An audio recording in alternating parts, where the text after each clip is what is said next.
Shabbat Shalom. Shabbat Shalom. Hi. Welcome, family. Welcome.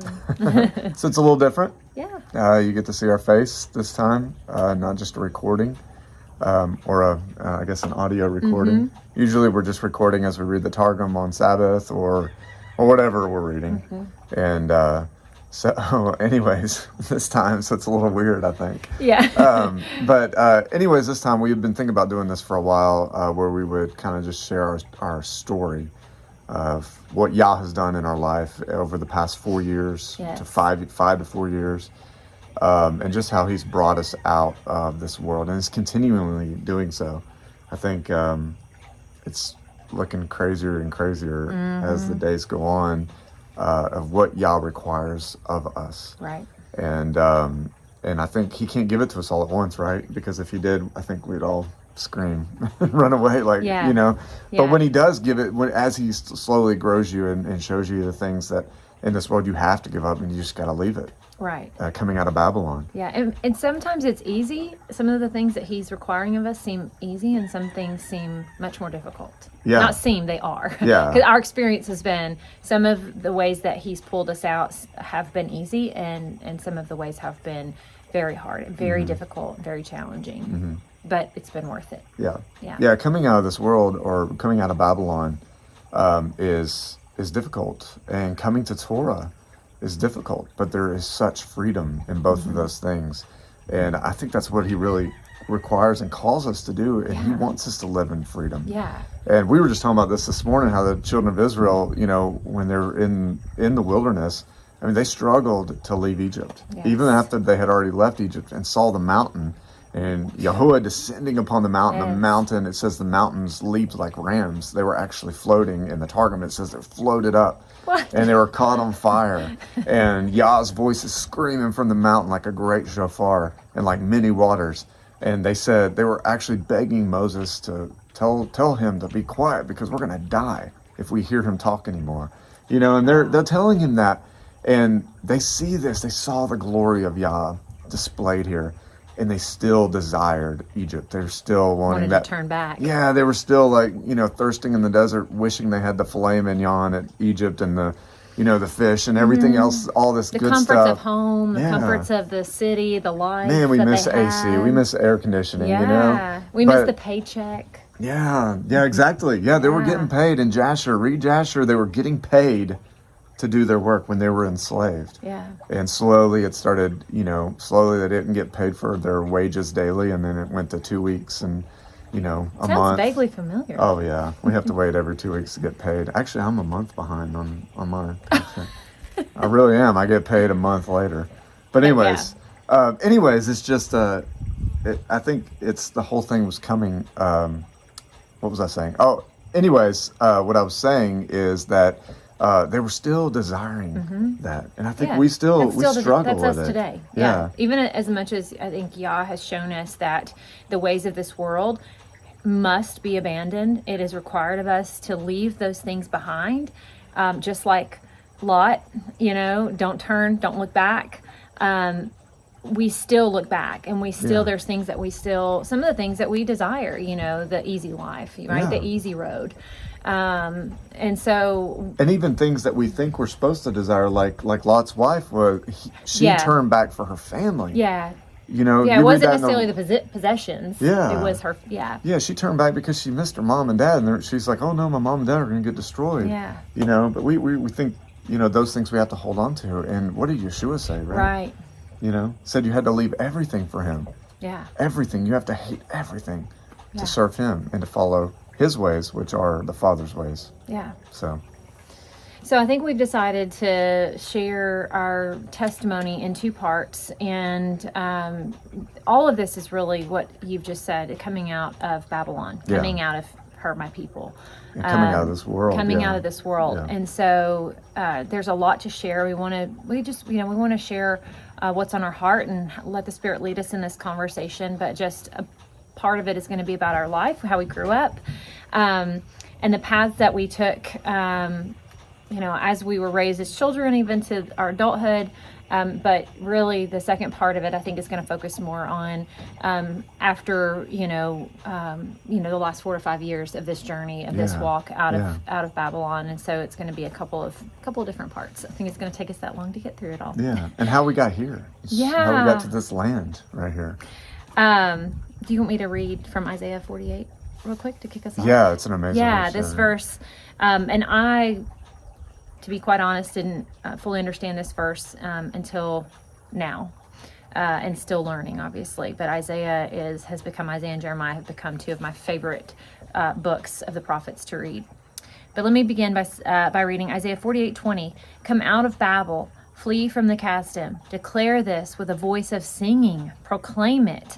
Send it out to the end of the earth. Say, Yahuah has redeemed his servant, Aqob. It's amazing. Yeah. And so I think that really sets us up to kind of lead into our life a little bit, right? Yeah. A little history of our life. You want to start?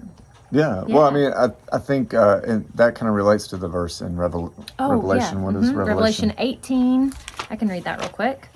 Revelation 18:4, and I heard another voice from the heaven saying, come out of her, my people, lest you share in her sins, unless you receive of her plagues. And this is talking about Mystery Babylon. Let me finish reading. I'm sorry. Okay, go ahead. I'm sorry. No. Because her sins have piled up to reach the heaven, and Elohim has remembered her unrighteousness. Wow. Okay, sorry. Her unrighteousness. Yeah. Which is interesting because we know Psalm 119, 172, the righteousness is the Torah. Right. His righteousness is the Torah, which is the word, which is Yahushua. Yeah. It's just beautiful. But that would be the second part of what happened after Yah's kind of brought us out of Babel. Absolutely. Yeah, I think verse 4 really speaks to more of us not desiring to share in the sins of Babylon anymore, right? And because we don't want to receive the plagues that come with the sin. Yeah, I guess coming out of Babylon really is coming out of man's tradition and following Yah's ways. Mm-hmm. If you're following Yah's ways, you have come out of Babylon. Yes. There's still more to do. And we're sharing this. We haven't achieved anything. Mm-hmm. We've done some stuff in our life with Yah's help. Yah has done it through us. Right. But we're still finding ways to get out of this way that we've been taught, this enslavement that we've been put in, and this really the way of the enemy. Mm-hmm. I mean, he's the prince and power of the air, and he's literally infiltrated everything. Yeah, all aspects, facets of our lives. Yeah. And it starts at such a young age too. I think that's something we've also realized are the lies of this world, that he has, given us, spoon-fed us, so to speak, from such a young age. The things that we have believed and were taught in church, all the way to in our science books and textbooks in school. So much of what we thought we knew, or the truths that we thought we knew, were just true deceptions. Yeah. So. Yeah, it's quite a bit. But anyways, so Deborah and I grew up in a pretty similar lives, right? Yeah. Growing up in a Christian home, going to church we grew up Baptist, Southern or Independent? Yeah.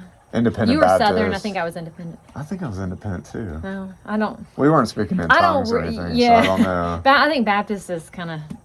Baptist. So we grew up Baptist. In the Bible Belt, Tennessee. Yeah, in Tennessee. And just, I guess, growing up going to church every Sunday night, every Sunday morning, even Wednesdays. We were involved in youth group, involved in all these things, right? And, her parents sent her to a Christian school. At a very young age. Very young age.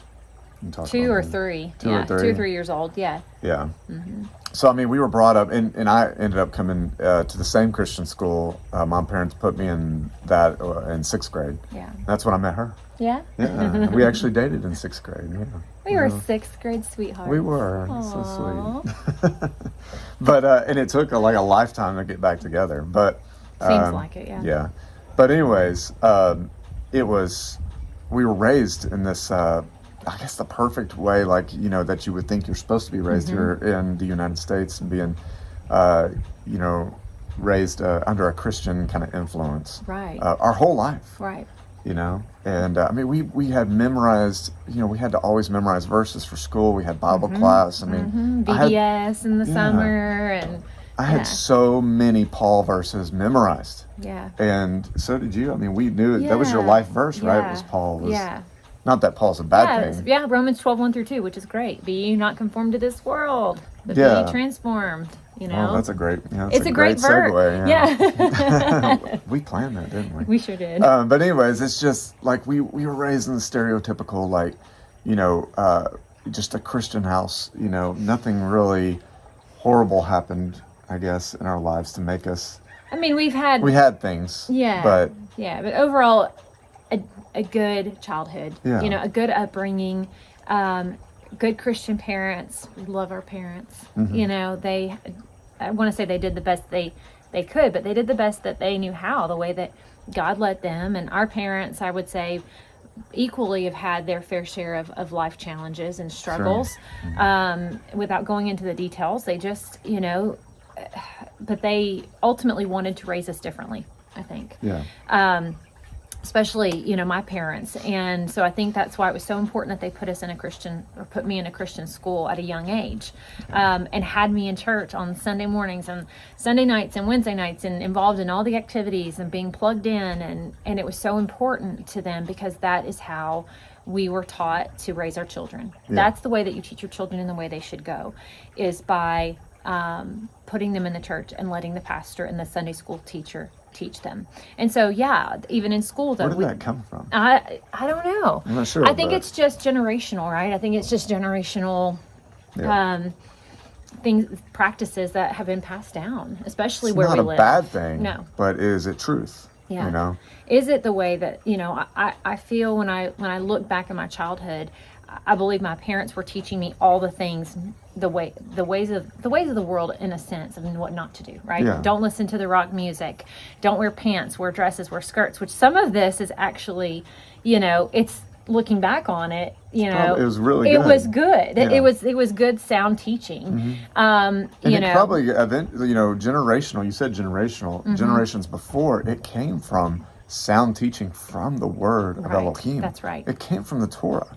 And if you go back in the 1800s, a lot of the traditions and things that they were doing were directly related from the Torah, which is very interesting. Why were they keeping Torah? Yeah. Ooh.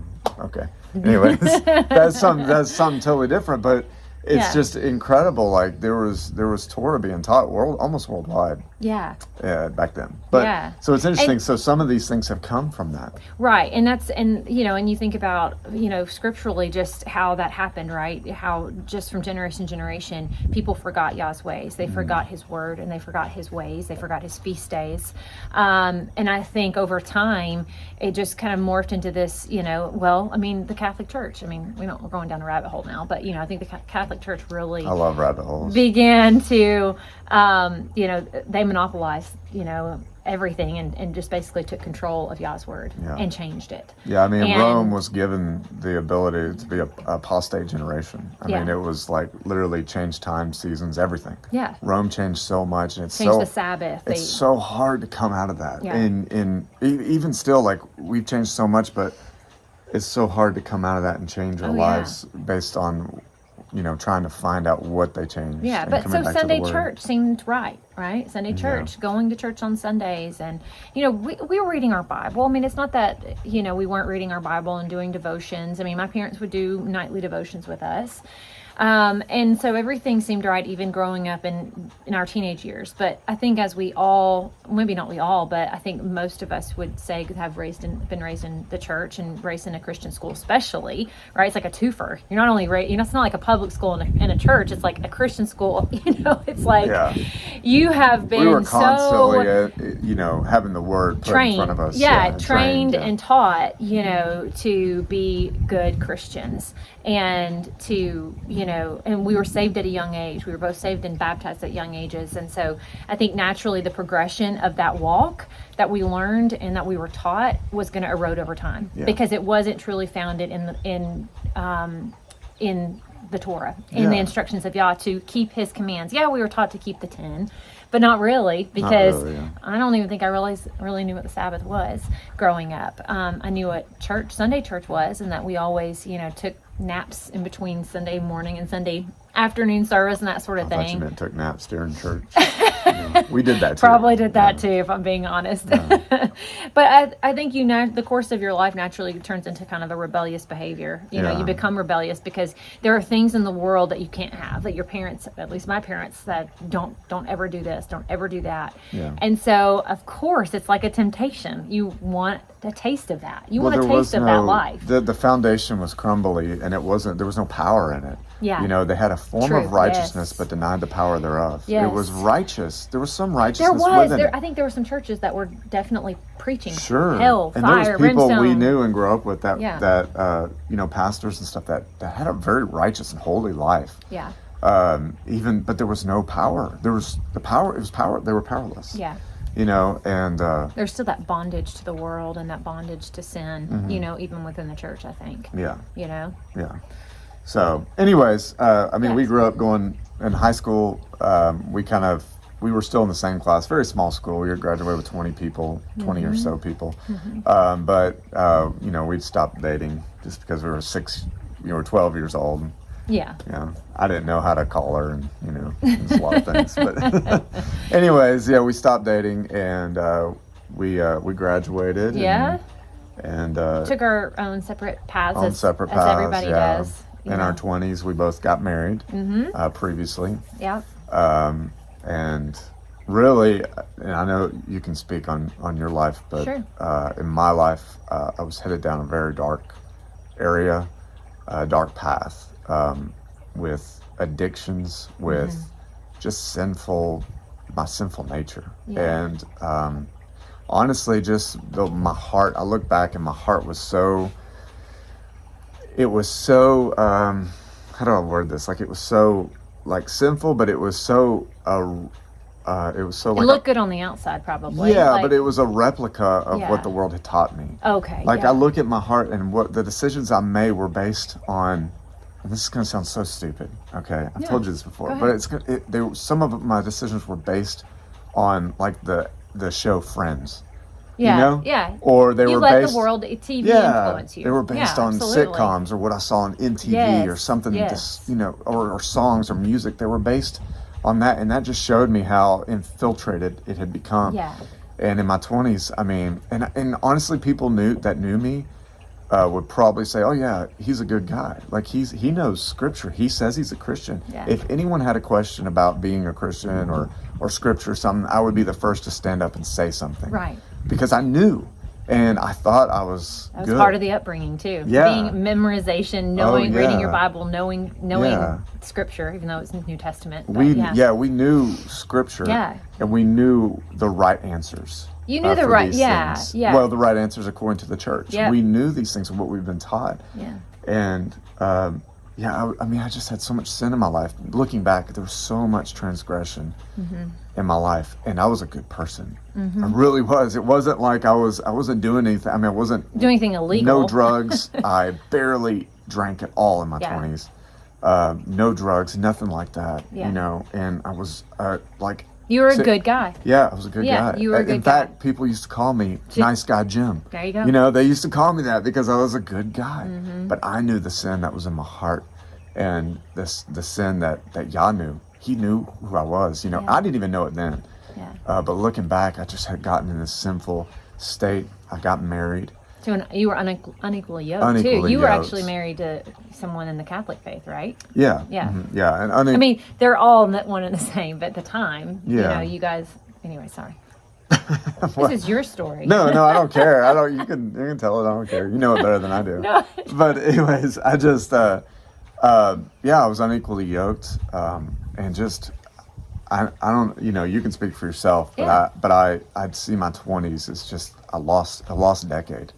Prodigal son needing to return. Yeah, and I love I love how Rob would say it. He said, Rob Skiba would say, like, one day I just woke up in the pig pen and was thinking, will my father take me back? And that's so beautiful because that's exactly what happened in our lives. We just woke up realizing in the unclean pig pen that something's going on, and will my Father take me back? And we go back to his home and obey his rules, because we can be adopted under him. Yeah.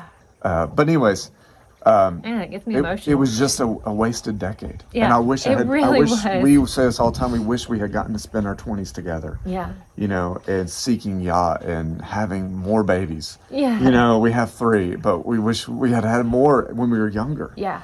Yeah. And I mean, it was just, anyways, it was my own fault. And you know what? Yah allows you to go and do really whatever you want. If you want to worship Hasatan, you can. Yeah. Yah will allow it. Yeah. And he'll probably give you a really long, successful life.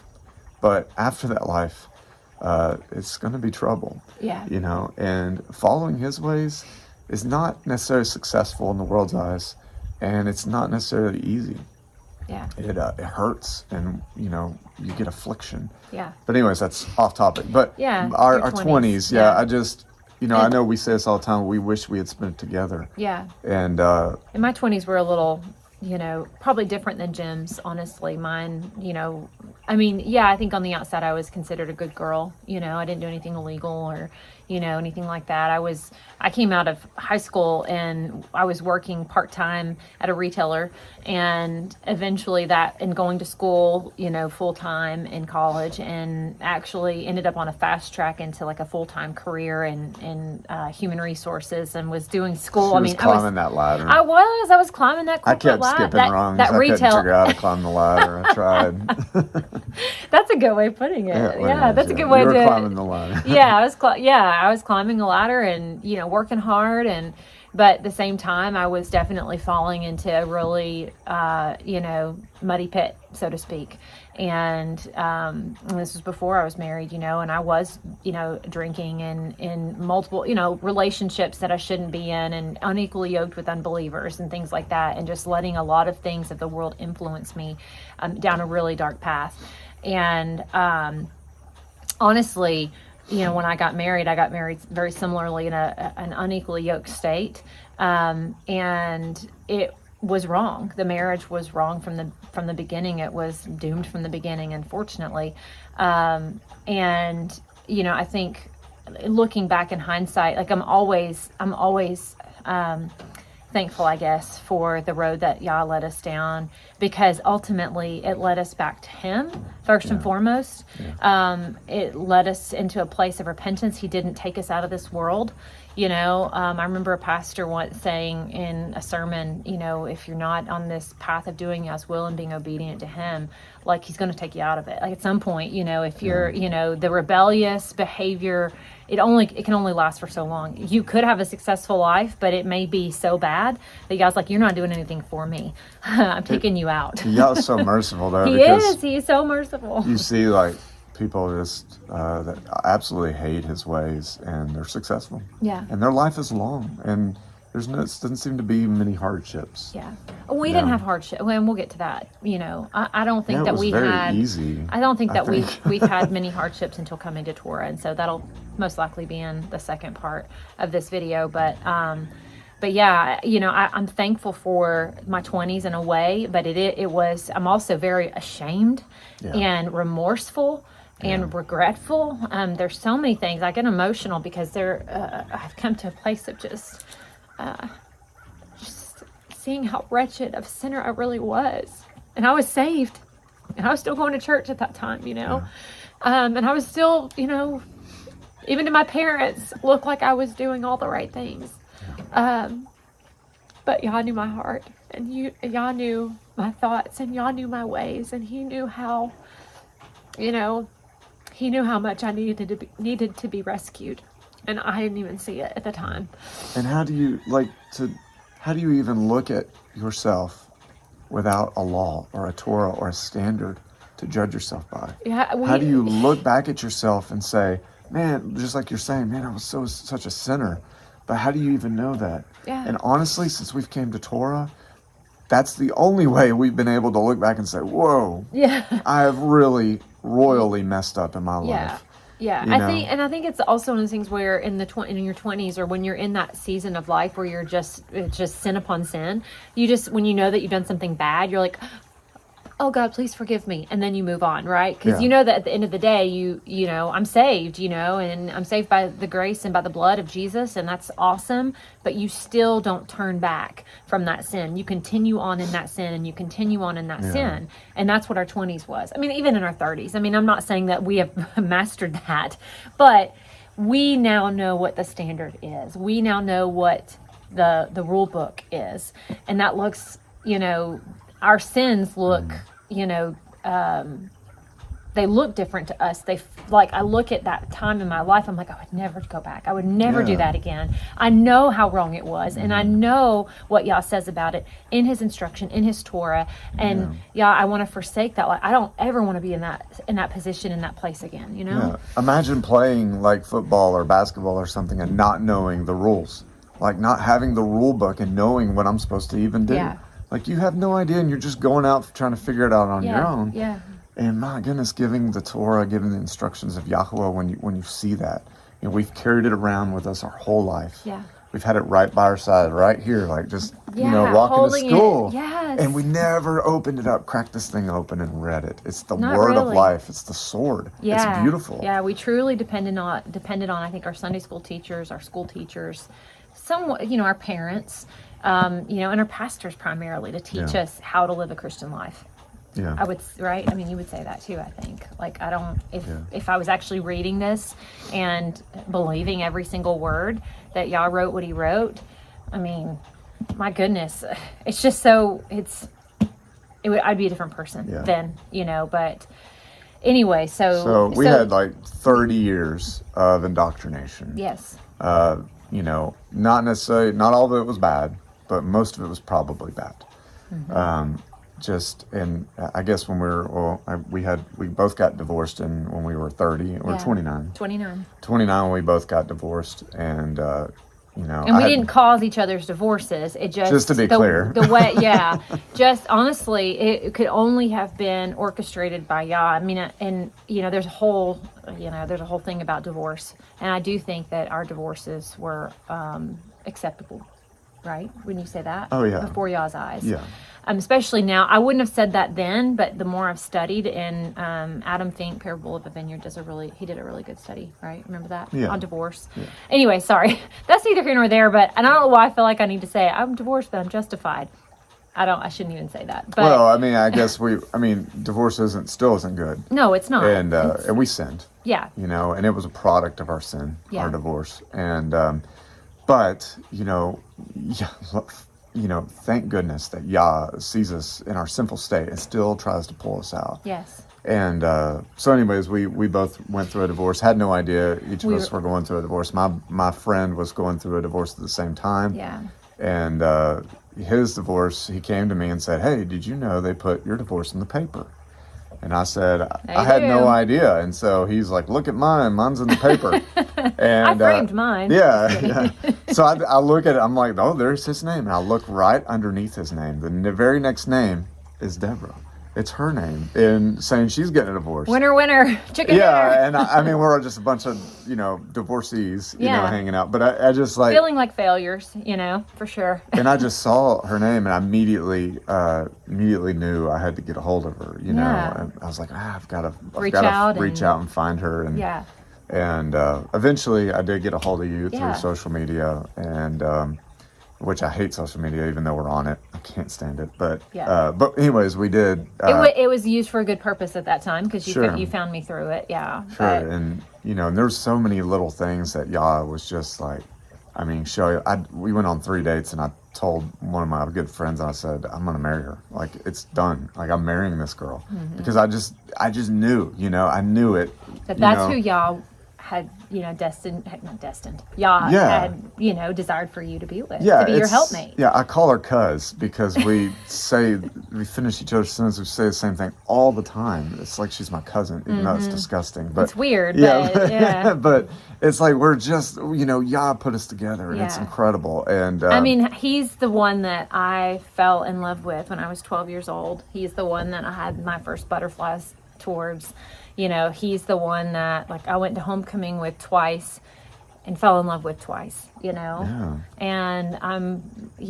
blessed isn't even the right word. It is a gift from Yah to be able to go through a divorce in such a dark time, and such a, like, one of the darkest times I think I've ever been through, and literally have somebody that not only that I knew, that I cherished as a friend growing up, and honestly had like deep feelings for when I was young, to then be there and to go alongside, that dark season. But and I remember telling God at one point, I'm never going to get married again. I'm never going down this road again.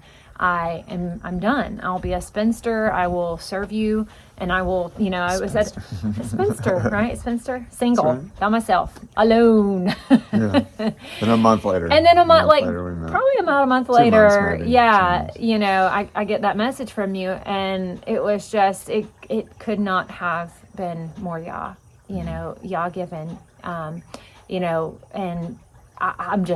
I'm still blown away. It is a story for the ages. I truly believe, because not many people can go through and experience what we've experienced and come out on the other side and have a second chance. Yeah. And Yah gave us a second chance to come back to him first.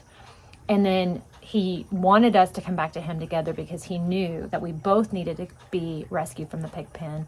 And he was going to do it with both of us. Oh my goodness. And now we see the depth to which it was that he rescued us. Like, seeing us now, like, I couldn't do this without you. And it's amazing to see, like, he brought us together for this purpose. Yes. To be with him, to actually be considered the Kodashim, to be the remnant, which he will take out. Yes. And we can get on that highway back to Mount Zion. I can't wait. It's incredible, but I couldn't do it without you. And he had to bring us together, Yes.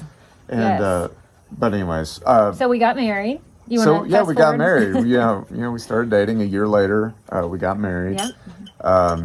And then 3 months later, we got pregnant with our firstborn son. Mm-hmm. We have 3 now. Mm-hmm. 3 boys. And at the time we were, this is 2013, 2014, just from a timeline perspective. And I was working my career. You were working, you're a firefighter. And so just working. I was still climbing that ladder. You were kind of climbing a ladder. Yeah, a little kind one. Of a rung slash a little one. Yeah, it was a fire ladder up to a burning building. Yeah, exactly. Literally, you were climbing a literal ladder. Oh, that's so. Yeah, that building's still burning. Anyways.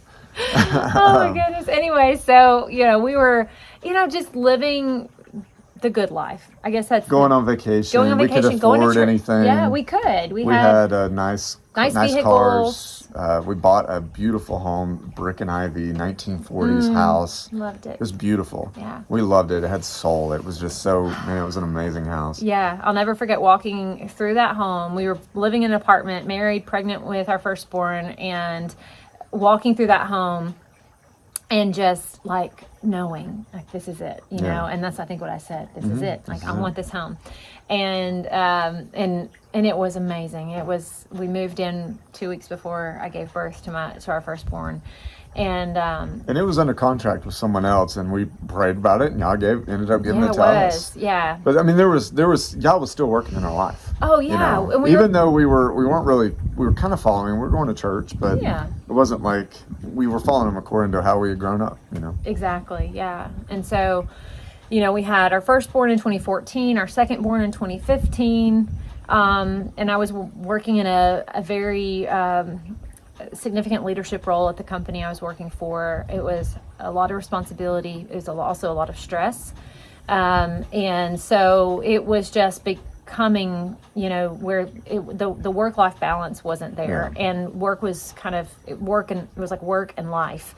And she would get home at 6 in the 6 o'clock every night. 6 o'clock every night, and then be on the phone, having to do work calls or something after that. Even on vacation, you were doing work calls and things like that. That was going on the whole time. Which is kind of expected with the job that you have, but it wasn't. It was beginning to make us kind of question, what are we doing? Is there more to it? Especially after you have kids, you start thinking about, at least most people, start questioning their lifestyle. Yeah. And thinking, maybe I ought to be living a different I was way. missing out on all of my children's milestones, their first steps, their first words. I missed it. I missed I missed that with both of our, first two. And, and I don't know, I was getting to a place where I was just like, there's got to be, I remember saying that, there's got to be more to life than this. Yeah. I think I said that multiple times. I think there were times I was like, I can't do this anymore. And we were in a place too where I couldn't just up and quit. We had a mortgage. We had car payments. We had debt. You had student loans. Yeah, all kinds of stuff. Yeah. That was just holding us back from even being able to quit or thinking about it, because it was just so much. And I think right around the same time, this is 2015 time frame, around the same time, the world was beginning to kind of wake up. Yes. And 2011, really, right? There was kind of an awakening. Yeah, with 2011. Yeah, there was. I think a lot of people were starting to come to Torah. Now, I hadn't heard about it then, but 2015 was more. A lot of people were starting to realize that maybe we've been lied about a few things. Yeah. And I'll never forget. There was the bombing that happened. I don't know if I should say it because I might get kicked off, but it's the marathon bombing that happened. And when that happened, that was for whatever reason, that was like a catalyst that woke me up to some of the lies of the world. And because there was a ton of things wrong with that. And if you've done your research in that, you'll see like, oh my goodness, they lied to us. Yeah. And that got me down the 9/11 rabbit hole, and really seeing how we were told so much lies about that. And that's when we graduated, 2001. And we were in New York, just 3 months before. 3 months before all that happened. No, 6 months. I'm sorry, 6 months. It was It was March 6 of months, 2001. We were on our senior trip to Okay. New York City, and then that happened in September. Yes, but 6 months to the day. Yeah. I think we were actually there 6 months prior to the day. So, I mean, we didn't even know about the dancing Israelis and the Israeli artists that were sitting up on the floors, But anyway, it's like all that stuff that was happening, Somebody right now is watching this going, dancing Israelis. Yeah, what is that, But there's so many lies that happen with that. And it was a pivot it was a pivotal point in your life as all this stuff was coming in, right? Yeah. And I started getting hungry. I saw, I tasted a little bit of this, I hate to call them conspiracies, but all they are is just the lies. That the world's taught us. It's a smoking gun. Yeah. You don't know who shot it. You don't know why it was shot, but you see a smoking gun. Something happened that we weren't told about, and you gotta try to figure it out. Anyways, and I just started getting hungry, and 9/11, all these different things were coming to me, and I kept seeing on YouTube, this thing called Flat Earth, and it just kept popping up, and I was like, I just kept dismissing it because I was like, these people are stupid. Do they really believe the Earth's flat? Like, why aren't we sailing over the edge or whatever, And Columbus sailed the ocean blue in 1492. Yeah. I mean, you just think about discovered something a new land that had people on it. Yeah. That were already living here. Just think about the things like that just came to me, right? Things that Yeah. you memorize or are taught from a young age. Exactly. Anyways, keep And going. and you had a globe in the background in your Yes. in your school, Yeah. But anyways, I just I started actually just researching this. Well, anyways, the Flat Earth popped up, and eventually I just decided, okay, I'm going to prove this wrong. So I clicked on it, and I'll never forget, like the first video, it was like, oh my goodness, I can't answer any of these questions. And they actually are giving some good points. Yeah. So I started studying it out, and I think just within a week I was a flat earther, and I haven't turned back. You can't. Once you're a flat earther, you're there for good. Yeah, and I think you would even say more biblical cosmol, like you're. Well, that came along later. Yeah, that's true, because it was just flat Earth. At I remember first it buying you was- the T-shirt. Remember when it was like 2016, right? 2017, and I bought you a T-shirt for Christmas that said Flat Earth on it. Yeah. Do you remember? Yeah. Oh yeah. Said flat Earth. Yeah. I think you still have it. I do, yeah. But it was just, I guess it was just like these, it was awesome. And it just, I don't know what it did to me, but knowing that there's a firmament above our head right here, that's firmament right there. You mean, hold on, you mean Yah's not like millions of miles No. above us? No. Well, he might be millions of miles above us, but in an Earth, our sphere Earth, it's neither above nor below. Yeah. Because Australia, he would be Galaxies below away. Australia. Yeah. Anyways, it's like when you realize that actually when it says Yah created a firmament to separate the waters from below and the waters from above, and there's actually water up there. when you believe that, and when you actually are like, wow, Yah was actually telling the truth. Like, he knew cosmology better than we know it. Yeah, he created it. He created it. Why am I trusting NASA? Yeah. And when you start to question these things and then start to look into scripture and seeing that, wow, there is a dome over our head. It's actually made of melted glass, like Isaiah says. I think it's Isaiah or Job. And it's he literally set apart one full day to create it. It's the handiwork of his hands. Yes. Like, it's a beautiful thing.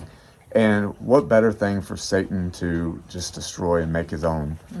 You know, he took the whole handiwork of Yah and completely changed it. Yeah. So, or at least what we know of it. And so when I found that out, that just like ignited a fire in me to read scripture.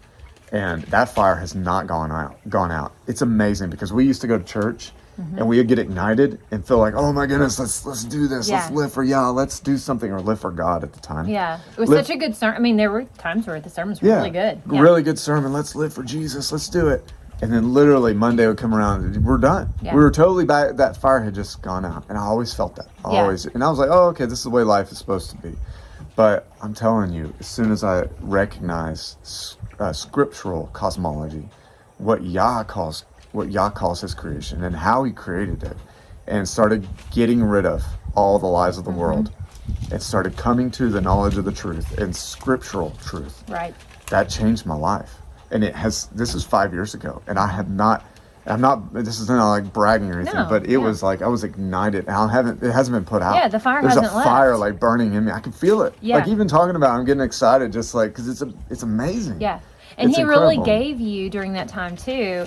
He, with your job, 24 hours, on rotation, you have Had some time downtime. to read, yeah. Yeah, you have more time than the normal, person working Monday through Friday to just dig in. Like, you were digging into the lies, but you were also, reading. I remember at that time in 2014, you were reading some of the hidden text, some of the non-canonical books, as I remember us calling them at the time, but the book of Adam and Eve. Yeah, we read that. It was beautiful. We read that, and I read that, and my mind was blown. I was like, oh, like this. Okay. So then I'd go back and I read Genesis, and I was like, this makes so much more sense. Like, the life of Adam and the life of Eve, and just when they were kicked out of the garden, and like, it wasn't just a casual kick out. It was a huge deal. For them. Anyways, I don't want to go down that rabbit trail, but there was just mourning and sorrow, and you just see the emotions and the feelings and the real life going on. It's like, the real life, the stuff going on behind the scenes that you don't necessarily get. The prophecy of the Son. That's that's one of the most amazing things about these hidden books. Yes. Is they all prophesy, well, not all of them, but a good majority of them prophesy about Yahushua. Right. And they are constantly all about keeping The Torah and guarding Torah. Yeah. And that's a true sign. If you want to find like something that, if you want to test it and really know if it's true, if it talks about Yahushua and the Torah, that's a good sign that it is something that this world doesn't want anything to do with. Yeah. In fact, they sawed Isaiah in half for even talking about it. Ascension of Isaiah tells you. That's where you find, right? That's where was it Paul, I think, mentions that he was Paul sawed in mentions half. it, yeah. And, but where did Paul learn that? Actually, is that Jude? I don't know. I think it might be Jude, but we'll put it the verse if it is. But he was sawed in half for knowing and for preaching Messiah. He was talking about the Son, Yahushua, coming and dying on the cross, and you're gonna be killing him, and stuff like that. It's amazing. But anyway, so we had, during that same time, I was coming to all this knowledge of the truth and kind of ridding ourselves of the world's lies. We had a big change in our life. She had gotten a bonus from work, and it was a substantial bonus to where we had two choices. We were going to put in a pool at our house, or we were going to pay off her car. Yeah. And we really wanted a pool because we loved our home. We even measured it out. We measured it out. I drew designs for it. I was like, this is what we need to do. And it was going to be beautiful. And we wanted to live at that house for, I guess, the rest of our lives probably. And we knew that even if we moved, we'd probably keep it and give it to our sons. And we had all these, thoughts of what it would, So we thought it would be a long-term investment to do that. But why in the world would we want to pay off our car? Some of that I think was stirring in you too. like taking it. Yeah, I think because the more you came into the knowledge of the world and the lies the world's telling you, I mean, I was really at the time like really involved with Revelation. Yes. The book of Revelation, and all this was when all the blood moon tetrads were happening, and you had the solar eclipse was about to happen in 2017, and we knew that. And I was like, oh my goodness, you were wanting land, I think. Yeah, I was wanting land. I was like, we got to get out. Yes. Because this is about to go down. The end is here. And, we kind of always knew that growing up. I always thought, we're in the end times, but it never became so clear to us, I think, until about 2016. It was like, oh my goodness, we're in the end times. And we've got to come out. We've got to get ready, and we've got to come out of Babylon, and we're going to partake in her sins. That's right. And so, back I think we were like, when we were like, okay, we're going to put in a poll, but then we started thinking, no, we really got to get out of debt. Yeah. We've got to get out of debt. If we want any chance of being able to actually get out of Babylon and get out, completely, from this world or the chains of the world, right, that enslave us, we have an opportunity to do that with this money. Yep. Yeah. And that was a huge decision. Yeah. When we did that, it was a catalyst to kind of just like a domino effect. Yeah. We paid that. We paid that debt off. And then we saw the freedom from not having a house, a car payment. I'm jumping ahead in my thoughts. A car payment every month, and then we proceeded to pay your car off. Paid my car off. We paid our credit card. Yeah, credit card. Yeah, all of our debts. And it wasn't like overnight. I mean, it was over time, right? It was over about a year's time that we just started, as Yah was giving us, and it really truly was. He was giving us these gifts, and we were able to go and just pay things off.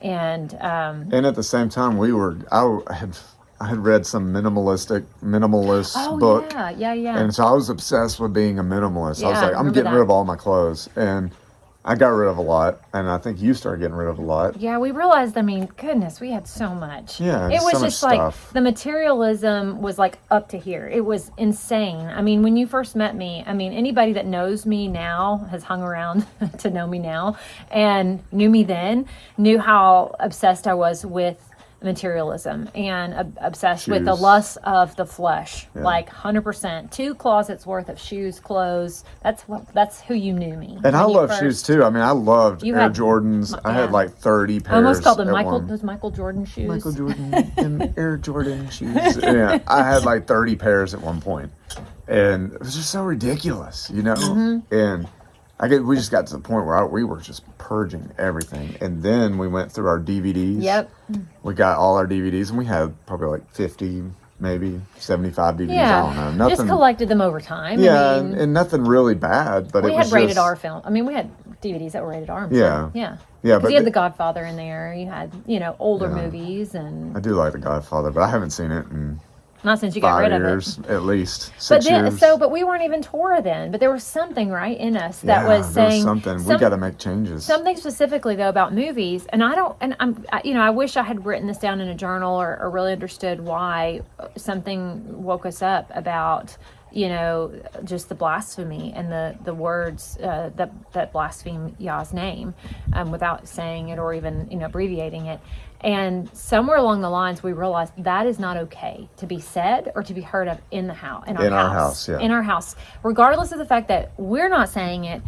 It's not okay. It's still blasphemy. Blasphemy is blasphemy, whether you're hearing it said by somebody and you're allowing it to be said, or you're saying it yourself. Yeah. And so that was really, I think, the main driver for us to purge those DVDs. Yeah. Because if there was nudity, I don't think we had anything. I don't with think nudity. it was even really. But that. Most movies nowadays have something. I know plenty of Christians that are okay with watching this stuff, and that's horrible. How can we allow that into our home? Yeah. And especially nudity, it's snuck into almost. It's pornography. Oh yeah, and it's everywhere. It's disgusting. But like we realized that if it says, I don't know, we don't even want to say it. But anyways, if it said certain words, we weren't even going to have it in our home. Yeah. And when we realized that, when we started looking, we had to look at every movie we watched. Yeah. We started pulling up Common Sense Media, and you there were can't some watch that were anything obvious anymore. No, there are we no can count movies. on one hand how many worldly movies. Yeah. We have like maybe 2 or so that we watch, 2 or 3 that we watch kind of as kind of seasonal things, but it's not like, it's not there, and they're not That's the problem. There's nothing good anymore. Even in kids' movies. Even in kids' movies. The subliminal It's horrible. messaging. I mean, we just saw a movie the other day that we thought was good, and you saw something Oh, that my we were watching goodness. at the beginning of it, and you were like, oh my goodness. BFG. If you watch BFG, it's not anyway, good. it's not good. It's not good. And they put it in there subliminally. It's just like what I was telling you about. Subtleties of Satan. Well, it's just like what I was telling you. It was about my whole 20s was based on Friends. Yeah, like your I rules love for that. living. I love that sitcom, and I loved a lot of other sitcoms like Seinfeld and things like I mean, that. I still love Friends. I mean, I'm not gonna lie. I don't watch it, but you Yeah, know. but there's so many things that they were telling us. This is how you live your life. This Yeah. is normal, and that's what I was doing. Just saying, oh, this is normal. Honestly, yeah, they were, everything, and honestly, it was very much in a sexual way. Oh yeah, like pornography is normal. sex, Adultery is normal. casual sex, all all those that things. stuff, Yeah. I mean, that's same with me. That's how, that was kind of my take on, Yeah. like my parents were just being sticklers about it, like Yeah. this whole saving yourself for marriage, that's nonsense. Like Exactly. you've got to Yeah. like play the field and, figure out who you want to be with for the rest of your life. I mean, that's what the world tells you to do. It's not, that is the norm of society right there. But yeah, so we cut out 80%, 90% of the movies we got wholesale, got rid of pretty much all most of them. of them, and the Most of them ones were only, the ones left were kids movies. Yeah, the ones But- that were appropriate, and some, I mean, it's. Anyways, you We go were down getting like rid you of go down like everything. the Disney rabbit, hole of how how evil Disney's that horrible. empire is It's and everything horrible. else, and It's it's just like disgusting. But that I think was a big change of for our family as well. Yeah, what you're just saying. doing all that, and it was all just these baby steps Mm-hmm. to get out of Babylon, to get out of this world. Yeah. And that's kind of what like Yah doesn't give you.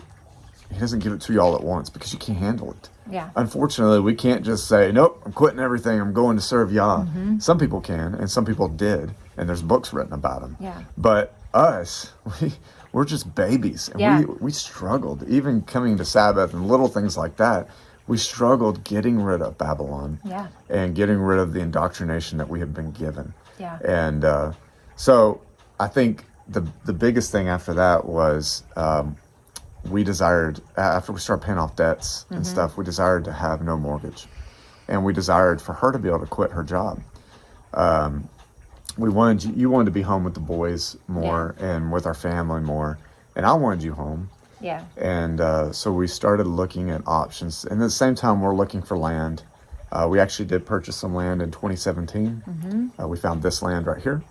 And God bless us with 18 acres, you Yep. know? And that is something I never thought that I would have had in my life. Yeah. Would be just more than, a quarter acre with a stick built house, you Yeah. know? I mean, that's what I envisioned like my life being, Yeah. And we bought it as not really knowing what we would do with it. Honestly, Yeah. we bought it just That's true. knowing we had to get out of the city because we were kind of waking up to the end times and knowing it's the end times. And but when we bought it, I think we kind of made that that desire just started snowballing, and it wasn't long after that we were like, she had quit her job and you took. Yeah, so I quit my job in early 2018, and Yah opened a door for me to be able to leave and to leave in good hands, so to speak. Yeah. He allowed us to go from 2 to 1 incomes, and that wasn't something that was part of the plan right away. Yeah. I had planned, I think long term, I wanted to get home. I wanted to be home. I wanted to raise my babies. But it wasn't the short term strategy for our family. At first, I had designed our dream home to put here, and it was going to cost a lot of money. Yeah. And she was going to still be working. We were still going to have a mortgage, and to be able to do that, to live here and to have that. And we had taken a loan out on the land. On the land, yeah, we paid half of it. Half of it, yeah. But then we still had half of the loan. Yeah. And it was amazing to see Yah like completely pay everything. Yeah. Everything. Like he just started giving us money out of nowhere. Like we just had these amazing blessings come. And we took that some we risks too, I think, with our money as well. Sure. Some things that the world would frown upon and say, no, we did some things with our money. We took, if I'm being totally honest, I took my entire 401k out Yeah. That is something completely, frowned upon in this world, because everything that you're taught to do is to plan for your retirement. And planning for your retirement means putting money into something called a 401k, whatever that is, and let it sit there and make money for you until you basically have to work until you're almost dead, because we know that we're only given 70 years, right? Yeah. 80 by good measure, good strength. By strength, yeah. But, that's what I was doing. I was working very hard to put all this money into this account that I knew one day I was going to finally get to enjoy. And that was one thing that we did. We pulled it out. And we invested it into our retirement, which is our land and our home. And getting out of not having to owe a bank something. That's and right. not having to be tied down, enslaved. And it's the Psalms that says the borrower is enslaved to the lender. Yeah. I mean, you're enslaved. If you have a mortgage and have to pay these things, it's enslavement. Yeah. And I'm not downing anybody that's got a mortgage. We had a mortgage before, and it's just, it's such freedom to not have that. And once we didn't have that, it was just like, I mean, your money can go so much further. Yes. And but Yah's even calling us to get out of money, which is kind of a crazy thing. Yeah. Or at least he's calling me. I don't know. But anyways, he's calling him to a horse and carriage at the moment. So. Yeah, but yeah, I mean, just like this design and this system that's been created by Hasatan and promoted by man is just, it's enslavement. All they want you for is to enslave you. Yeah. And so I just work like yourself to the. Go ahead. Yeah. No, go ahead. Keep talking. No, you just like what? I don't remember. Oh. Go ahead. No, but I think you work this 70. You don't work 70 years, but you're on this earth 70 years, if that. We're not guaranteed 70 years. You're not guaranteed that retirement.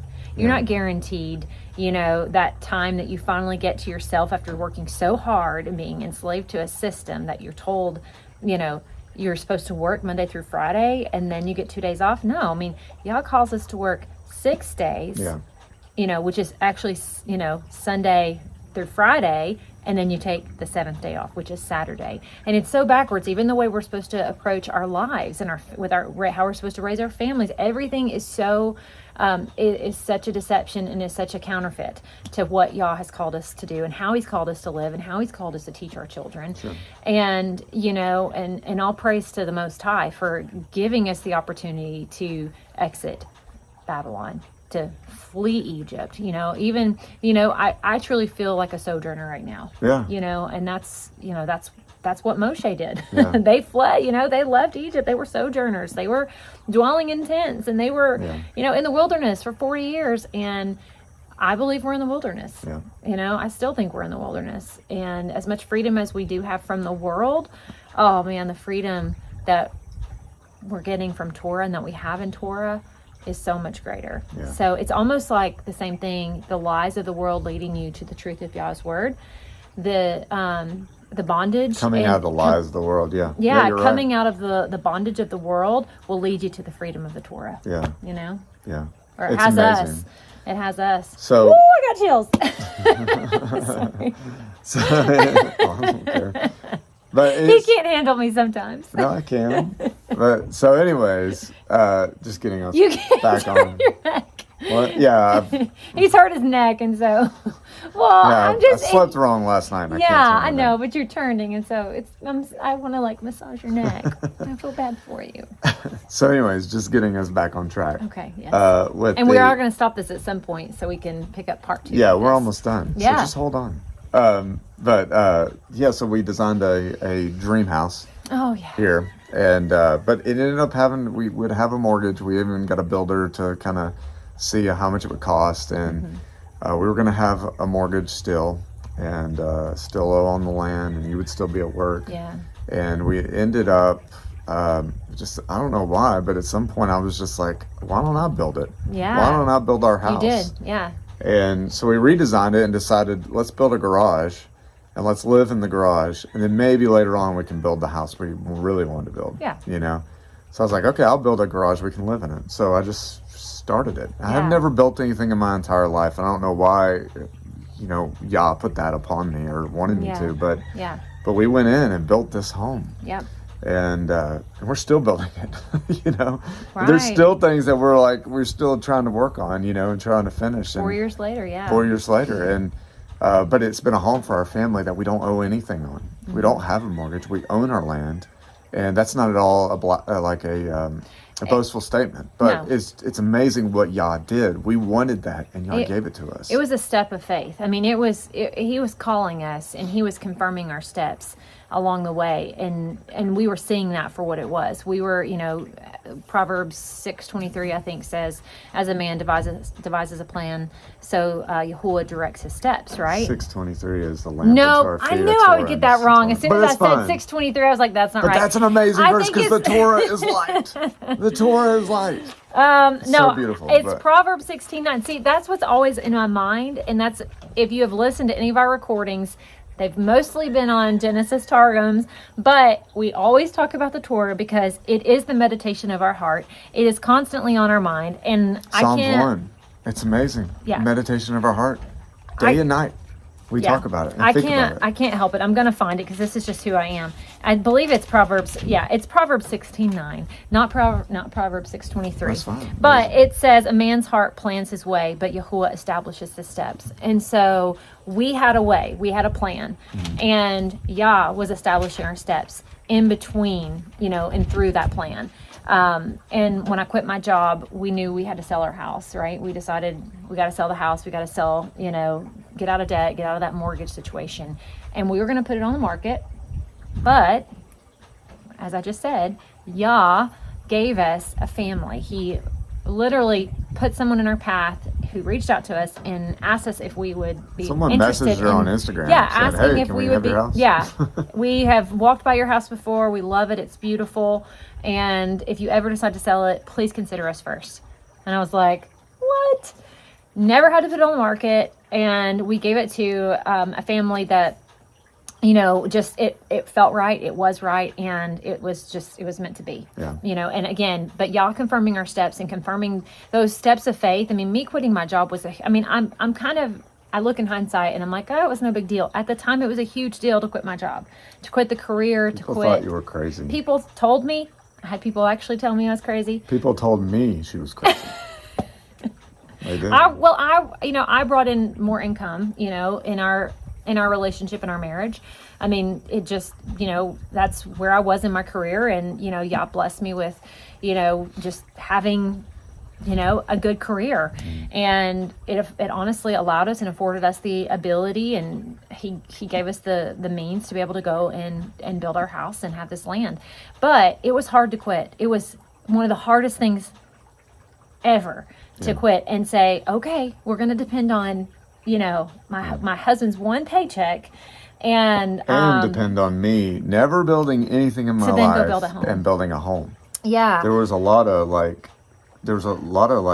guess we didn't know what we were doing. there were fears. There were were tons fears, of fear unknowns. and unknowns. Yeah, and we Yeah. were, you know, moving like, you know, away from, no, I mean, we were kind of away from our family, you know, about 20, 30 minutes from some of our family, but moving to an area on a mountain that we knew no one, you know, and moving our whole family up here. And so there was a lot of, we were taking risks at that time, and we were taking steps and not really knowing where they were going to lead. We sold our house, had to get out of our house, and had to leave it. And we cried. I mean, we were bawling when we left it because we loved the home, you know. But by selling our home, we had committed ourselves to basically building this, you know, 700 square foot tiny-ish home in a matter of months, not a year. 700 square feet for 4 people. For 4 people, 2 bedrooms, 1 bath, a small living, you know, no dining room, but a small living and, you know, and kitchen. But we had to do that. He had to do that with no building experience, no construction experience, in a matter of months. And all I can say is I mean, he gave you the knowledge, the skills, the ability, the wisdom, the strength. He gave it all to you during that time, because All praise be to him. and some of our videos on this channel, the very beginning of this channel started with the idea in mind of journaling, so to speak, or vlogging about our build. And so we have left some of those videos up, just because I think it's important to show where, I mean, that's kind of how my Instagram is, to show where I've come, you know, celebrating Christmas and celebrating so many of these, you know, pagan holidays. But and we'll showing, look back on this video and say, man, look how we've changed. yeah, look how gray we've gotten and older and lines. No. Maybe. But you know, it was, I don't know where I was going with that, but it just. Yeah, well, I think like that time was so such a we were taking a chance, and we were taking a chance on Yah. We were trusting Him that He would help us get through all of that and teach us how to build a house and teach us how to live without certain things in space. I mean, we had land, but we had a very tiny home, and we moved in with no electricity, no running water. We had no. The only way to flush the toilet was to go and fill up rainwater barrels. We lived completely on rainwater, but we had to fill them up in 5-gallon containers and go and dump them in the back of the tank of the toilet to flush it. We didn't have there was no AC. There was no AC. There wasn't a shower for almost 6 months. We were doing laundry at family members and showering there and things like that. But there was a lot of amenities that we had to live without, and we look back and it was just like a beautiful time almost. It was very. It brought our family closer together. It brought us, I think, closer to Yah. That dependency. I remember the day that we got electricity, that we were able to turn it on. I was crying. For getting electricity, and usually here in America, we grow up with that. We don't ever think about it. But it's an amenity. Yeah. When you don't have it for a period of time and you get it, it's an amenity. Yeah. It's not a luxury. It's not a given. And it's a given to all, you know, growing up here in America. Yeah. Those things are just givens. Those things are just, you build a home, you've got your cable, you've got your, you know, your internet, you've got your Wi-Fi, you've got all these things that are expected, right? And that was a time where it brought this level of gratitude to my attention that I never had before. Some of the things that you just grow up and you just expect to have. They're just the normal things you expect to have, and Yah allowed us to kind of be stripped of those things for a period of time, to really, you know, I mean, we were dirty, we were stinky probably for there were days that we'd go without showering, or we would shower. No, but and one of the big things that we did was we, you know, I remember when you came to me, you said, I want us to, I don't want to connect to the grid with water. I want us to do a rainwater system, a water catchment system. And I was like, okay, so you mean we're just going to catch our water from the sky and use that to bathe in and do our laundry in? The way people used to do. What? Yeah, that's I crazy. remember that was one of the things that I was like, oh, but it was crazy during that time.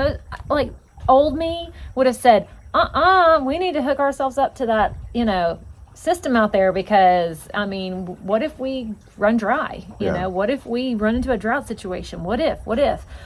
But I think you had fear. You had seen all that is fear. You had seen a couple people, I think, you know, on the internet, on YouTube, right, that were talking about this, but I also think it was a way for you to I don't know, to take our family into this dependency place with Yah, right? Like totally dependent on Him. And I didn't know it at the time. I just thought it was cool, but as we lived dependent on, you know, rain from the sky from Yah, it was man, it's just been incredible, because when it rains, we rejoice. Yes. And when we don't when have it doesn't, we pray. Yes. And we fast and we say, Yah, we've done all of those please, things. Please give us rain. We have 100 gallons left. That's going to last us a day. Please.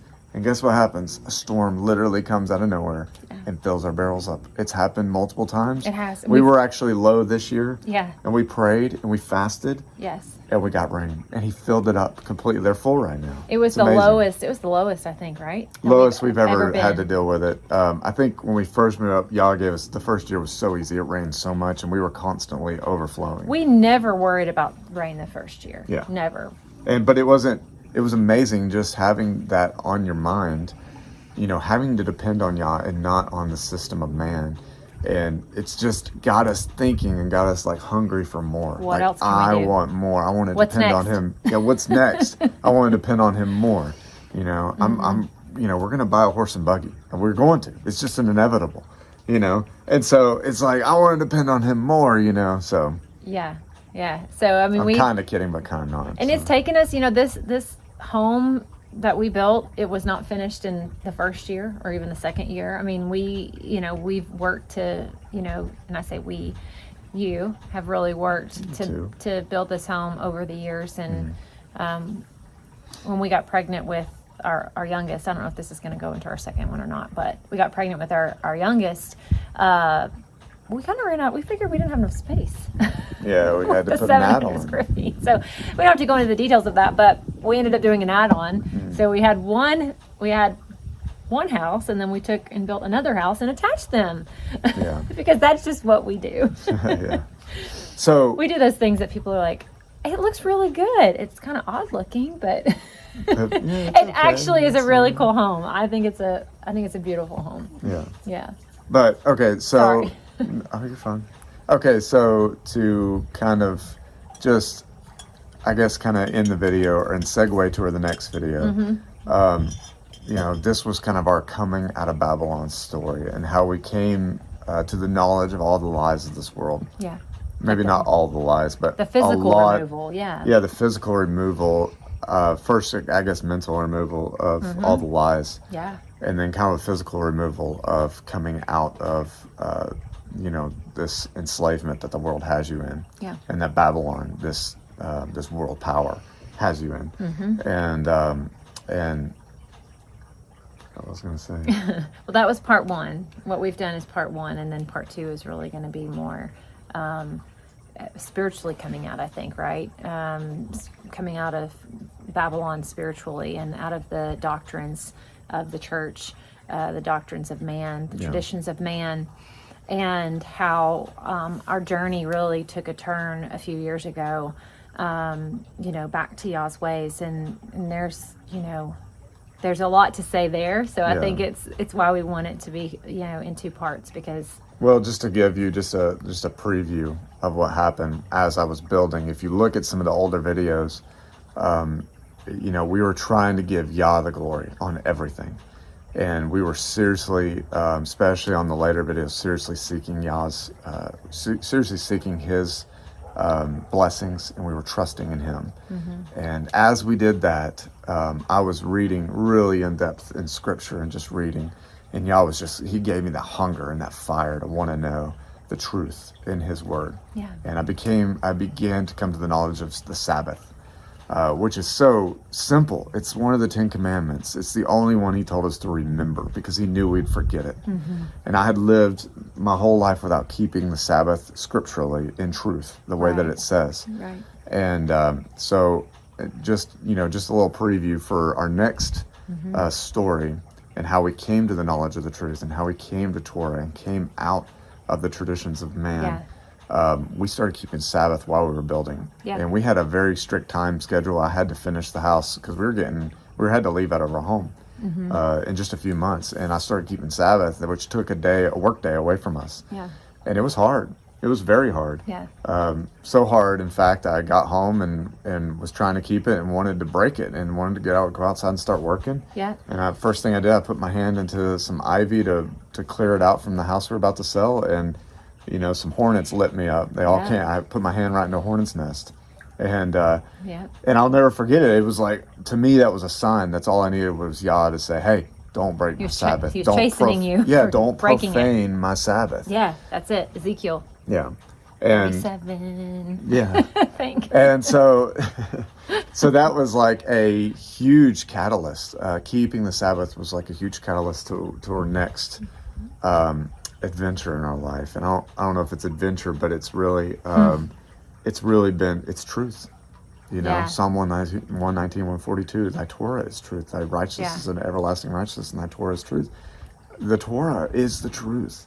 And to know that, and to know the Yah's ways, and to know the truth and who His Son really is. His Son is the truth, Yahuah, but He is the Torah. He is the Word. Yeah.